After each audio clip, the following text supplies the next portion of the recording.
Hello again. I know what you're thinking. 3 consecutive weeks of long-form YouTube videos? What's going on? And I know, I'm surprised as well. But today we'll be continuing on from last week, and this time talking about all the brand new General and Origin feats available in Heroes of Faerun, the brand new D&D book that's now physically just come out if I've timed this release properly. Actually no, it might be a week later. Something like that. There are 21 new General and Origin feats available in this book, and I could go into intricate and very in-depth detail about every single one of them, but a lot of them are pretty mid or just not that good, so I'll probably start with some of my favorites and give them a bit more depth and then just kind of rapid fire through the rest. And there is of course a chance that I've severely overlooked some of these because I haven't had a chance to obviously go in and play test all of them. I'm just basing this off what I've read, so if you disagree with anything I've said or think I haven't given one attention that it deserves, you know where to let me know.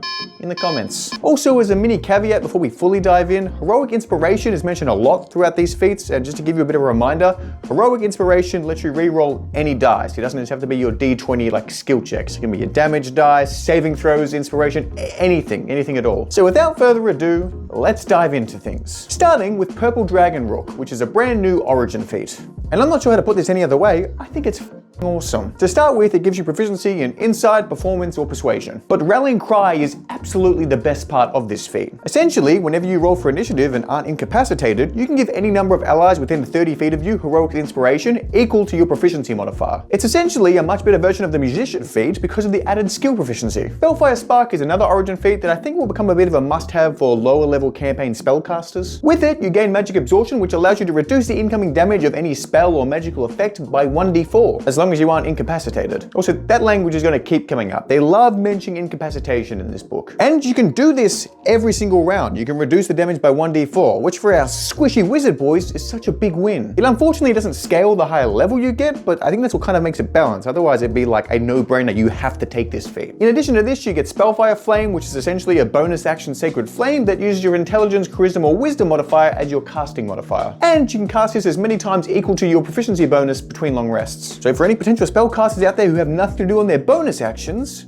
yeah, you do. Fairy Trickster is a general feat with the prerequisite of being level 4, and it gives you a boost in Dexterity or Charisma by 1. Also, you get to ignore the movement reduction effects from difficult terrain, which personally I don't really care about because it's the Flustering Strike aspect of this feat that really makes it good. Essentially, whenever you hit a target with an attack roll, you can choose to fluster them. The target must then succeed on a Wisdom saving throw or receive disadvantage on all of their saving throws until the end of their next turn. And I think this is just such an awesome wombo combo to pair up with other members of your party who have amazing spell effects. And not to mention, it's the end of their next turn. So on your next turn, you can just Fluster Strike them again and they'll be rolling a disadvantage. And you can repeat this Flustering Strike as many times equal to your proficiency modifier between long rests. That language is also going to be pretty consistent throughout a lot of these feats. Overall, it's pretty cool. I think it's an awesome thing. I actually can't wait to dive in and play this one. Lord's Allegiance Agent is another Origin feat that in my eyes is just such a useful and versatile one that your frontline martial members are going to use. This feat gives you access to Inspiring Strike, which essentially means whenever you crit, you get to give heroic inspiration to your allies. In addition to that, if you see an enemy attack an ally within 5 feet, you get advantage on attacking that target on your next turn. Sure, the need for critting might make this seem like a pretty high cost to pay to unlock a lot of this feat's perks, but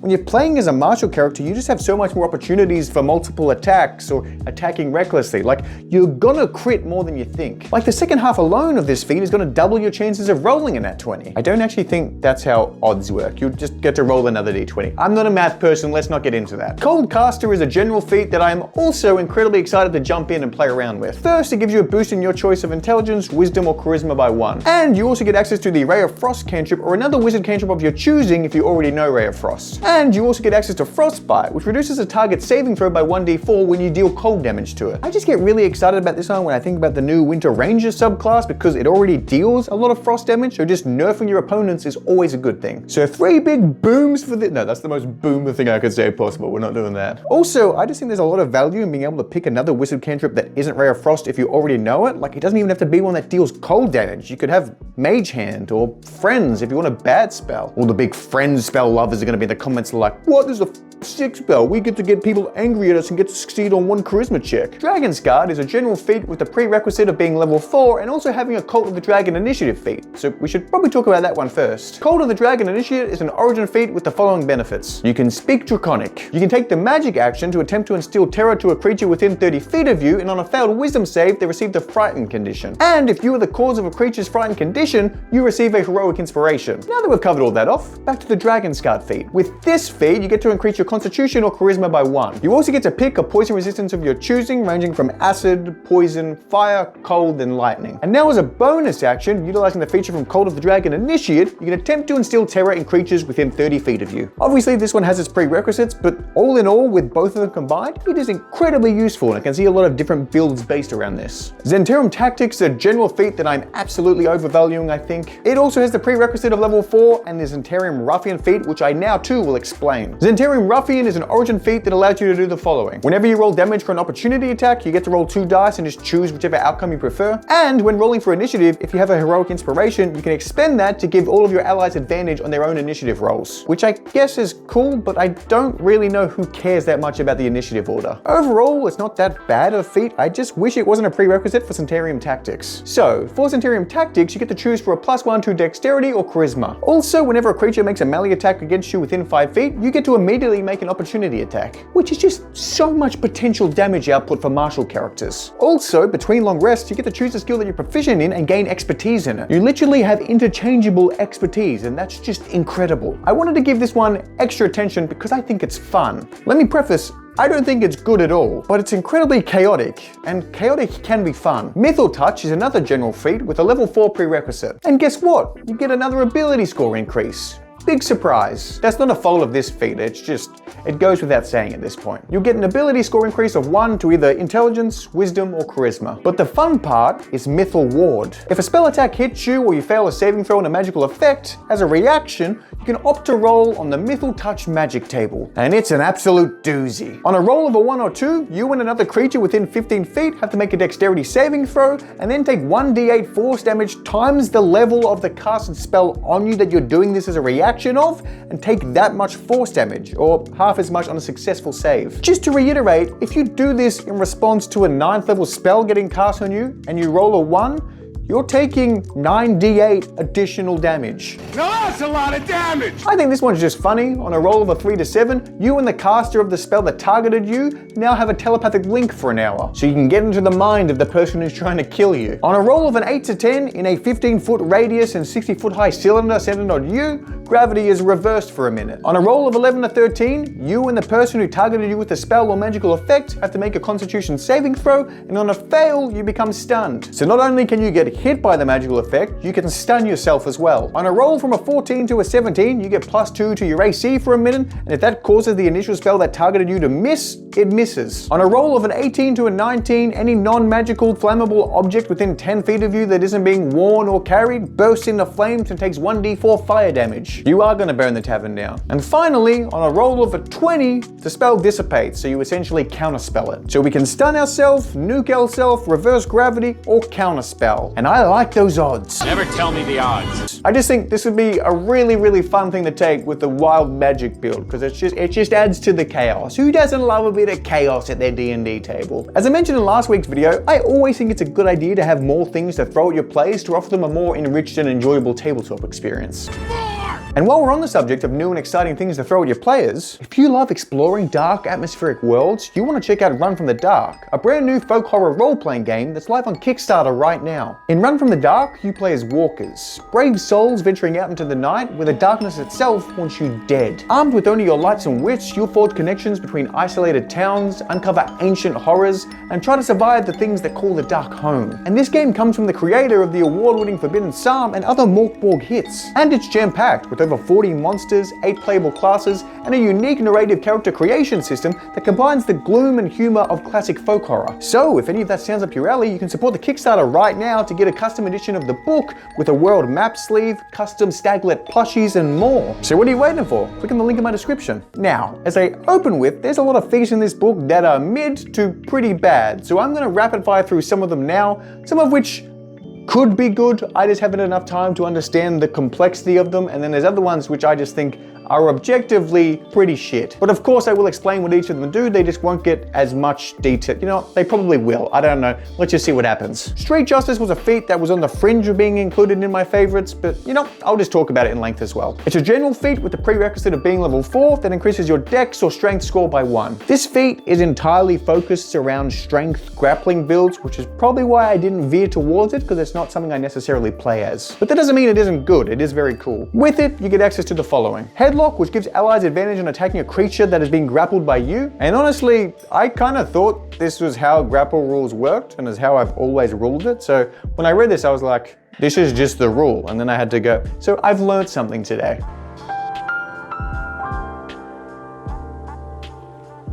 You also get access to Sturdy Knot, which allows you, when using manacles, chains, or ropes to tie up a creature, to add your proficiency bonus to the object you're tying up with for the creature to try and break out of. You're making it more complicated to break out of the restraints. And Tough Talk, which causes hostile creatures towards you to not impose disadvantage when you're trying to influence them with charisma checks. Okay, now I'll do a bit of a rapid fire. Emerald Enclave Fledging is an origin feat that allows you to do the following. You get access to cast Speak with Animals, and you can do it as a ritual for it to last up to 8 hours. You can also choose to swap places with a creature within 5 feet of you when you opt to use the help action without provoking opportunity attacks. It's got a very niche use case, and I just don't intend to be that use case. Enclave Magic is a general feat that has the prerequisite of being level 4 alongside having the feat Emerald Enclave Fledgling. With it, you get to choose an ability score increase to Intelligence, Wisdom, or Charisma. You also get advantage on influence checks against beasts, and you have the Beast Sense spell always prepared, and you get 1 free use of it without expending a spell slot in between long rests. And that free use of the spell doesn't require concentration. Again, it's a very specific use case, and if I already don't want to opt for the Emerald Enclave Fledgling feat, then I'm probably not going to take this one either. Harper Agent is an origin feat that allows you to do the following. You get to learn Thieves' Cant, you get proficiency in a musical instrument of your choice, and you get access to Distracting Melody, which when assisting an ally's attack roll, allows you to extend the range of your distraction to 30 feet.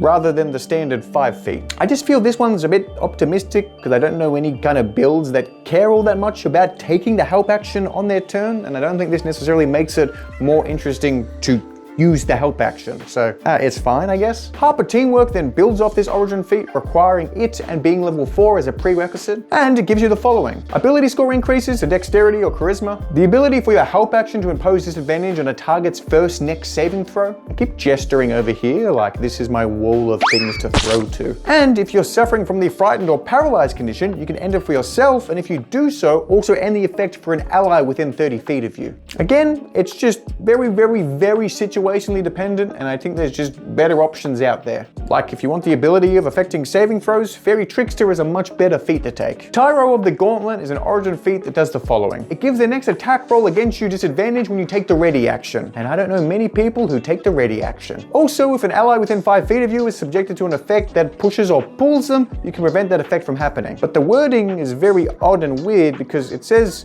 obviously, your ally can't be incapacitated to receive the benefits of this, but it doesn't say that you can't be incapacitated, so in general, I just don't really understand how this is meant to be used. Which makes the next feat almost impossible to want to take because it requires this and level 4 as a prerequisite. Order's Resilience is a general feat that allows for the following. You get an ability score increase to Strength, Wisdom, or Charisma by 1, the ability to right yourself from the prone condition by only using 5 feet of movement, whoopee, and whenever you're within 5 feet of an ally and they aren't incapacitated, you both receive advantage on strength saving throws. I challenge you to find me a D&D build where either of these feats are actually good. Purple Dragon Commandment is a general feat that I'm slightly torn on. It has the prerequisites of being level 4 and having the Purple Dragon Rook feat, or just having proficiency in martial weaponry, which is always nice to have multiple options of unlocking the feat. With it, you get access to the following. Ability score increases to Strength or Dex by 1. As a bonus action, you can bolster an ally, which gives them temporary HP equal to 2d6 plus whatever modifier you chose for this feat, so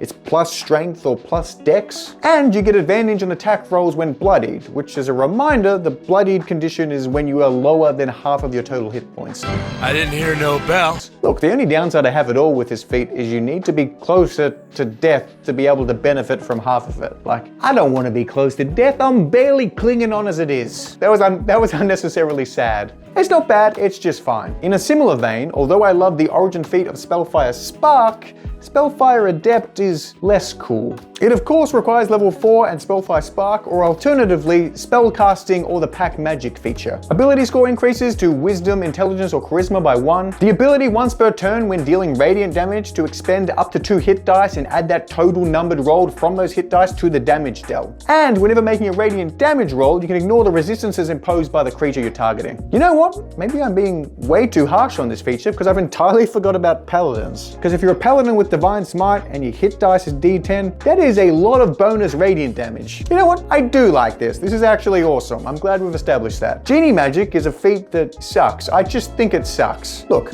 long story short, it's a general feat. It requires you being level 4, and it essentially just gives you access to a single use of a level 1 spell in between long rests. And it allows you at level 11 to upcast one of those level 1 spells to a 2nd level, or at level 17, you can upcast one of them to a 3rd level, but I just think when you're level 17, you're not gonna really care about like a level 3 arcane missiles. Like if you want a spell that badly for one single use, you'll buy a spell scroll. It's kind of just bowls. I don't know, maybe it's useful. I just think it's like, really?